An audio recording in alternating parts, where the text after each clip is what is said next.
Bienvenidos y bienvenidas a esta segunda parte de la primera clase, la planificación, de este curso Mejora tu emprendimiento.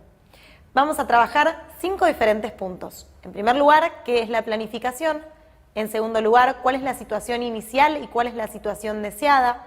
En tercer lugar, los diagnósticos de recursos. En cuarto, la matriz FODA. Y en quinto lugar, la definición del producto. Ahora, ¿qué es la planificación? La planificación comienza antes de actuar. Requiere identificar características del escenario en el que vamos a desenvolvernos, estudiar sus características y trazar metas y objetivos que guiarán cada paso que vayamos a dar. Es importante considerar que la planificación debe ser flexible, de tal forma que podamos realizarle ajustes y modificaciones ante un cambio en el contexto o ante la aparición de un nuevo actor o una situación inesperada. Entonces, ¿cuáles son los puntos centrales? Pensar antes de actuar, pensar con método y de forma sistemática, explicar posibilidades y analizar ventajas y desventajas y proponerse objetivos.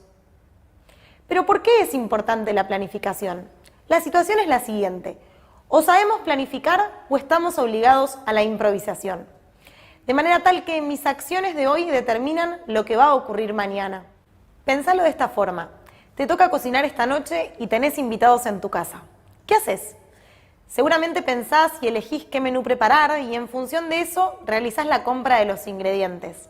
También seguro que vas a prever si algún invitado o invitada es celíaco, diabético o vegano, de manera tal de considerar su situación y adecuar la comida a sus necesidades. Además, estudiarás aproximadamente cuánto dinero vas a gastar en total, analizás el gasto y pensás si se encuentra o no dentro de tu presupuesto, y en caso contrario buscarás otros comercios donde encontrar mejores precios, o en lo sucesivo modificarías el menú.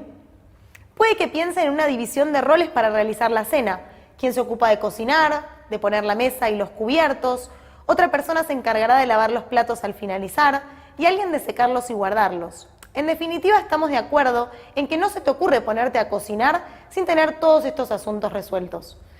Aunque también tener a mano el teléfono de una roticería no está de más por si algo falla.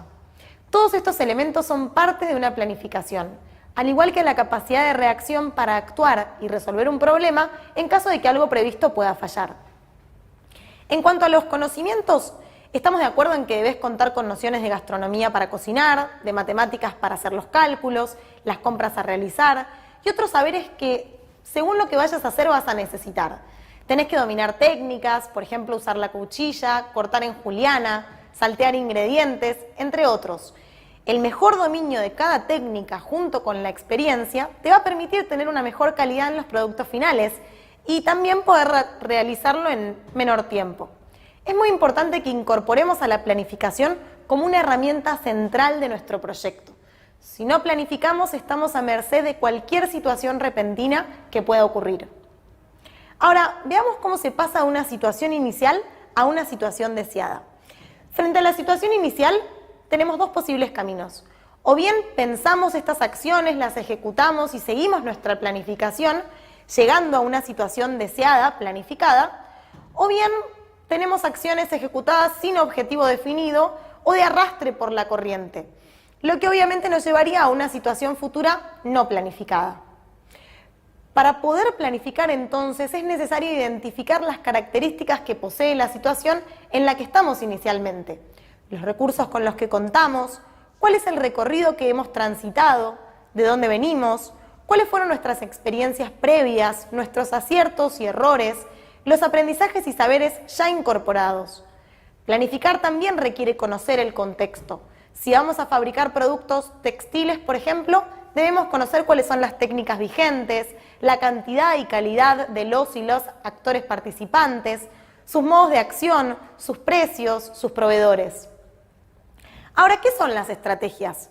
Las estrategias son los mejores caminos que encontramos y elegimos para ir desde donde estamos actualmente hacia donde queremos llegar, nuestra situación deseada.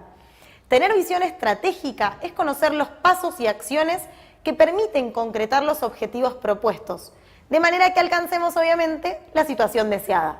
Entonces, tenemos un punto actual, nuestra estrategia y nuestro nuevo punto que es hacia donde queremos ir.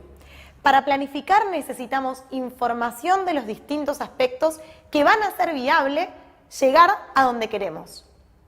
Ahora, si hacemos un análisis de los recursos que tenemos que tener en cuenta los recursos físicos o de infraestructura, los recursos humanos, los recursos económicos y los recursos financieros.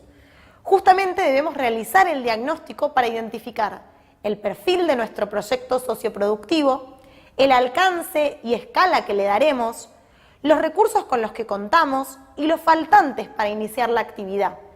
Podemos dividirlos según la siguiente clasificación.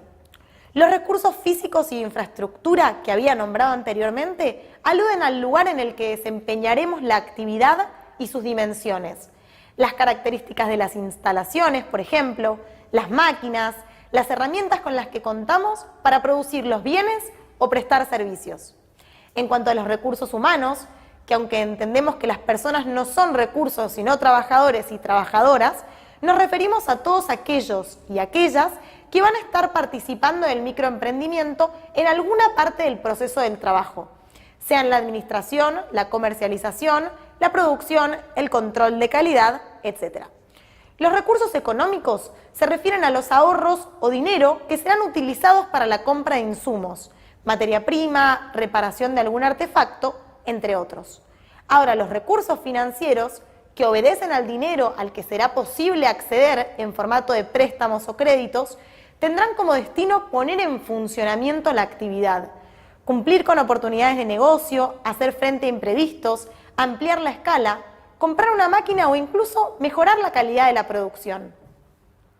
Por eso es tan importante hacer un diagnóstico de nuestros recursos, a fin de ver las características del escenario actual que podemos utilizar.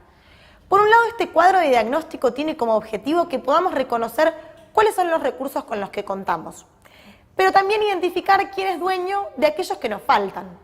En este sentido, tener el control y propiedad de cada recurso asegura su disponibilidad. Ahora, si la disponibilidad es de otros, debemos o bien solicitar los recursos a sus propietarios, que pueden encontrarse en manos de algún familiar, algún amigo, a quien debemos pedírselo prestado, o bien realizar un pago o alquiler para obtenerlo y garantizarnos el recurso. Vamos a ver ahora aquella matriz que les había mencionado, la matriz FODA. Es una herramienta que permite identificar diferentes elementos que están presentes en el trabajador o trabajadora autogestionado o autogestionada, su emprendimiento y el contexto en cual se desenvuelve el mismo. FODA significa fortalezas, oportunidades, debilidades y amenazas.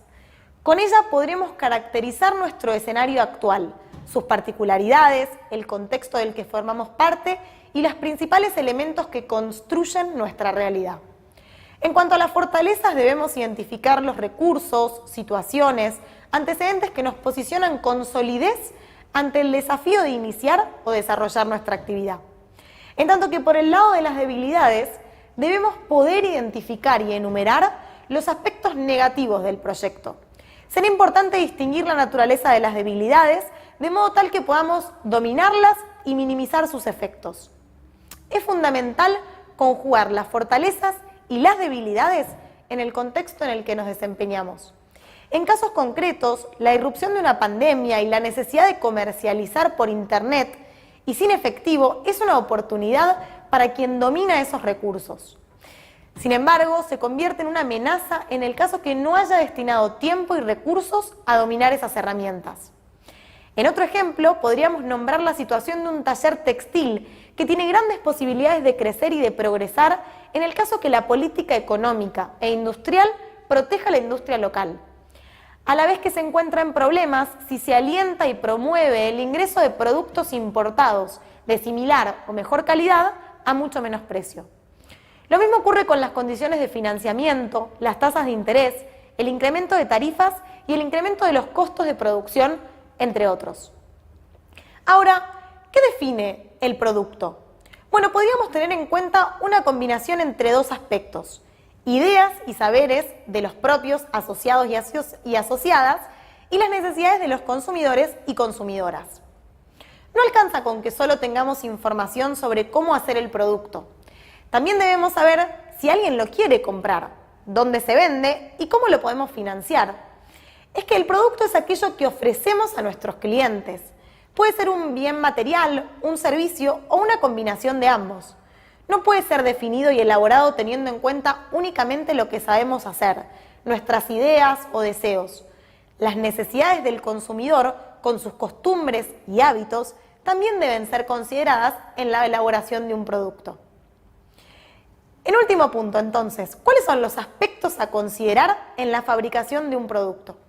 Por un lado, la evaluación de capacidades técnicas y operativas, el análisis del acceso a financiamiento, la proyección y cálculo del punto de equilibrio, la planificación de costos, las necesidades de los consumidores y las consumidoras, la asociatividad, compras colectivas, marca colectiva, la calidad de nuestro producto, la presentación, la disponibilidad de proveedores, proveedoras, consumidores y consumidoras y sobre todo el estudio del contexto. Vamos a pasar ahora a un espacio de preguntas.